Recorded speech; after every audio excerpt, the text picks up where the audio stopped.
ذا الكرم يا منعما عما الأنام نداه. بسم الله الرحمن الرحيم. أعزائي المشاهدين، السلام عليكم ورحمة الله وبركاته، وبنرحب بكم معنا وهذه الحلقة الجديدة وبرنامج أفلا يتفكرون. الرحيم وإنك لعلى خلق عظيم. فكيف لنا أن نقتدي بخلق الرسول صلى الله عليه وسلم، وكيف كان الرسول الكريم صلى الله عليه وسلم كان يضرب لنا أعظم وأحسن الصفات في الخلق القويم. هذا ما سوف نتعرف عليه من خلال لقائنا الآن وهذه الحلقة مع فضيلة الشيخ الكاتب والداعية الإسلامي الشيخ محمد أبو نور الدين. أهلا بحضرتك معانا. أهلا بيك يا فندم. وكل سنة وحضرتك طيب. يمكن إحنا النبي صلى الله عليه وسلم كما قلنا هو فطرة من الله، ليس باجتلاب ولا اكتساب. تمام. ويكفي عشان خاطر ندرك خلق النبي نشوف خلقه مع أعدائه قبل أن نرى خلقه مع أصحابه وأحبابه. تمام. كان في أحد الناس كان كافر بالرسول عليه الصلاة والسلام اسمه سهيل ابن عمرو. الراجل ده كان يعني يعمل قصائد يهجو بها النبي ويقف خطيبا فيذم النبي صلى الله عليه وسلم.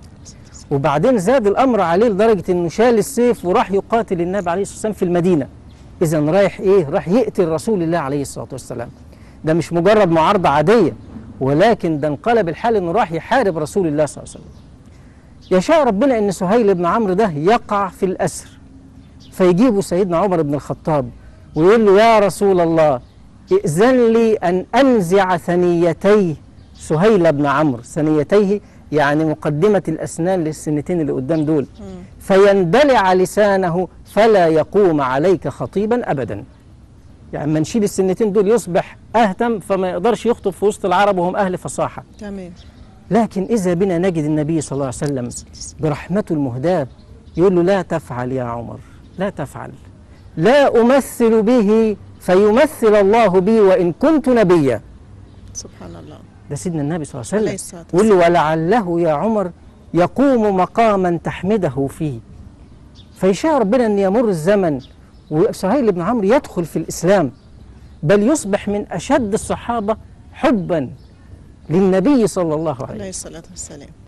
حتى أن في يوم من الأيام لما انتقل رسول الله صلى الله عليه وسلم ويأتي سهيل بن عمرو فيقف أمام القبائل اللي عايزة ترتد، ويقف خطيبا مدافعا عن النبي صلى الله عليه وسلم، فيتذكر سيدنا عمر بن الخطاب كلمة النبي فيقول أشهد أنه رسول الله.